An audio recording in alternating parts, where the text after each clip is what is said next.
Signalis. Let's talk about it. For those that haven't heard of it, Signalis is a classic survival horror experience set in a dystopian future where humanity has uncovered a dark secret. You unravel a cosmic mystery, escape terrifying creatures, which that is very accurate, and scavenge an off-world government facility as Elster, a technician replica searching for her lost dreams. That is a very interesting point at the end of that Steam description. Searching for her lost dreams. Now, when I first played it, I basically heard about the game through some comments that said that the lore was really interesting, because obviously you guys know I do theory videos and I want to talk about the lore and stuff like that.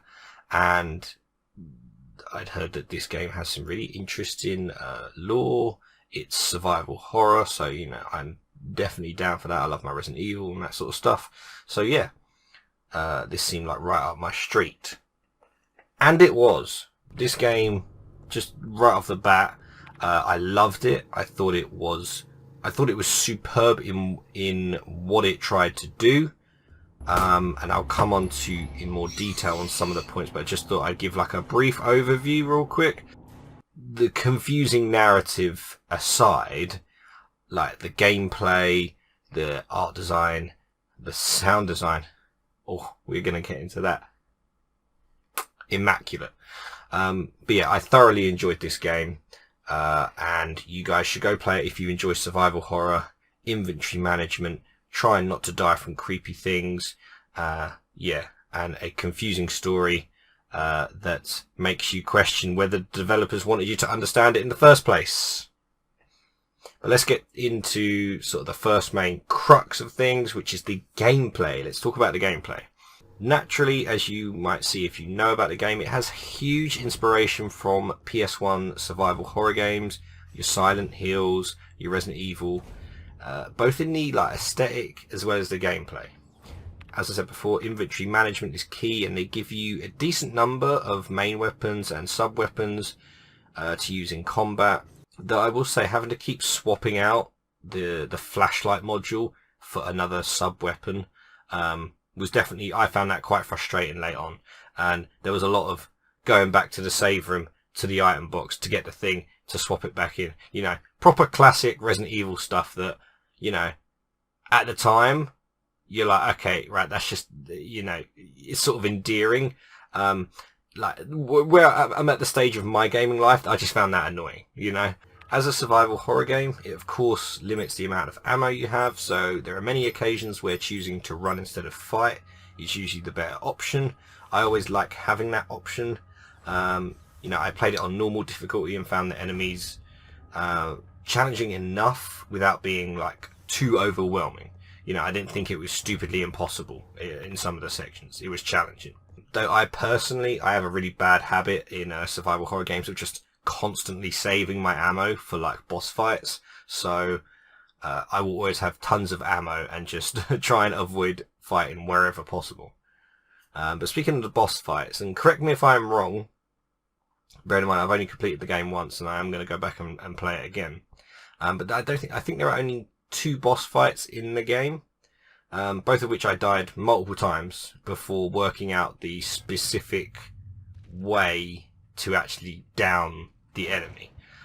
So there is a bit of a strategy, there is a bit of thought that goes into how to beat the bosses. It's not just bullet sponges, you know. There's some thought, some strategy, and you know, survival, of course, survival elements to it.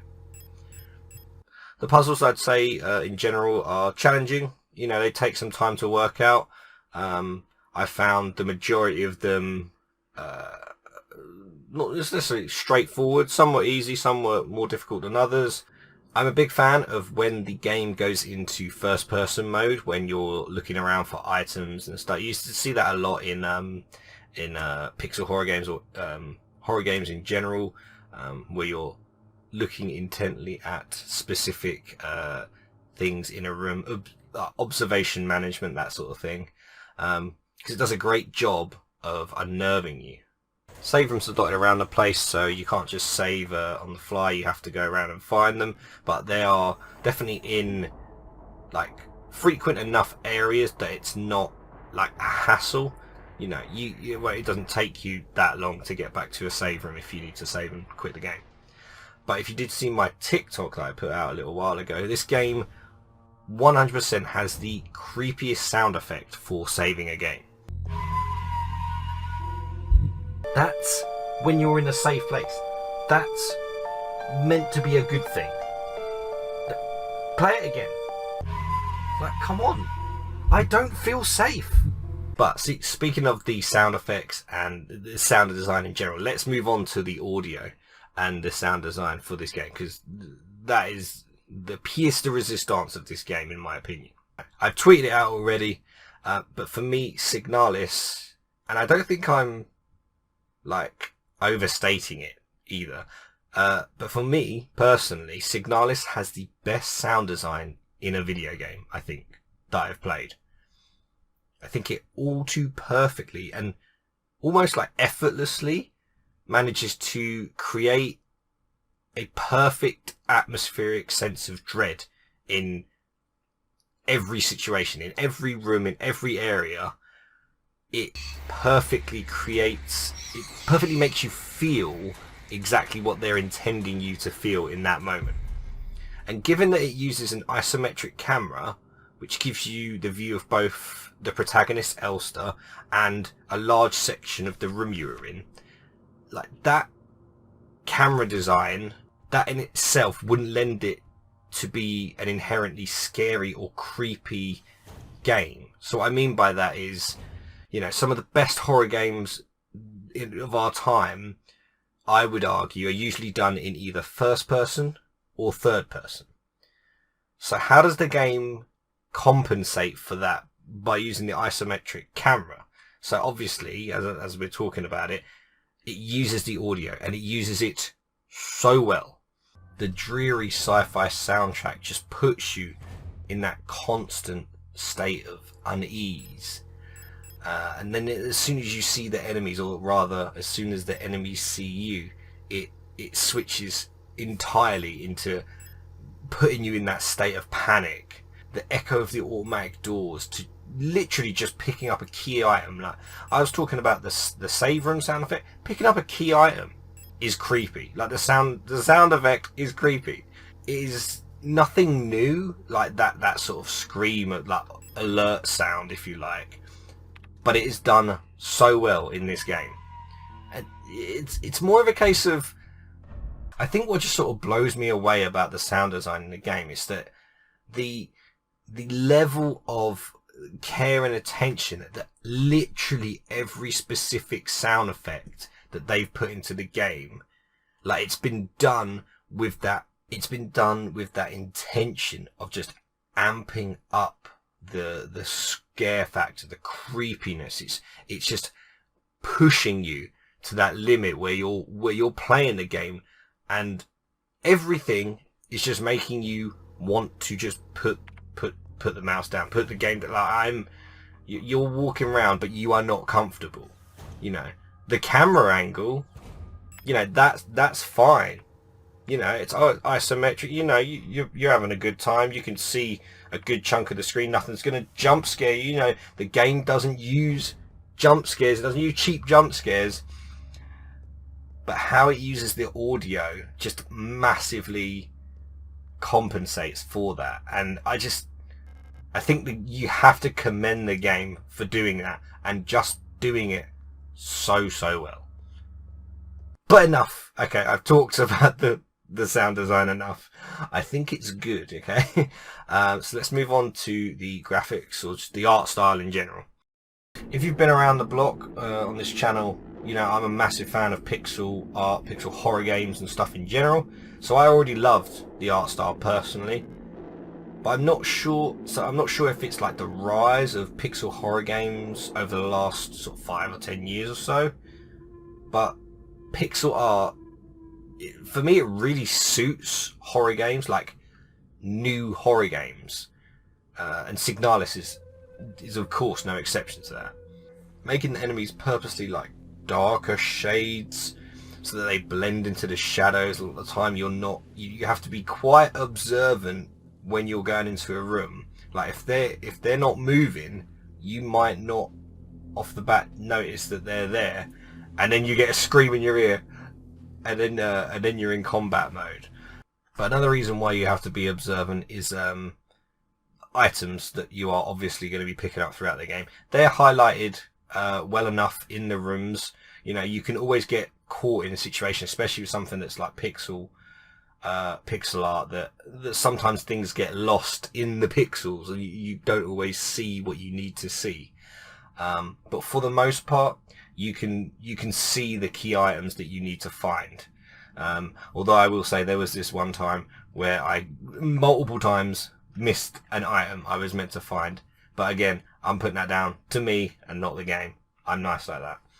The cutscenes are made to stand out using bright, bold and high contrast colour palettes, like large vistas with the characters in the foreground.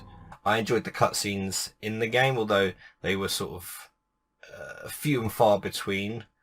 But again, that sort of leads me into sort of the narrative and story sort of elements, which I'm going to talk about because I don't want to spend too long on this review. So straight off the bat, for me, as someone that loves lore hunting and theories and all that sort of stuff, Signalis straight up I found very confusing. And I don't know, and I'm saying this, you know, I don't know if maybe I wasn't paying enough attention early on, but I'm going to say this, I don't think that is the case. I just think that the game is intentionally confusing and complex, and it's that typical, I say typical, it's that form of storytelling where they have the story, they know exactly what's going on, and then they take stuff out and put it in like notes and other stuff like that. But I feel like with Signalis there wasn't enough. Like there wasn't enough in terms of providing the player with an understanding, and I think that was kind of the point. But let me back up because I'm kind of getting ahead of myself. So I played through the game once and got one of the bad endings, of which I watched some of the other ones. I'm going to play through to try and get I think it's the artifact ending. I'm going to try and get that one because I think it's like 3 keys that you have to find. So I'll be doing that.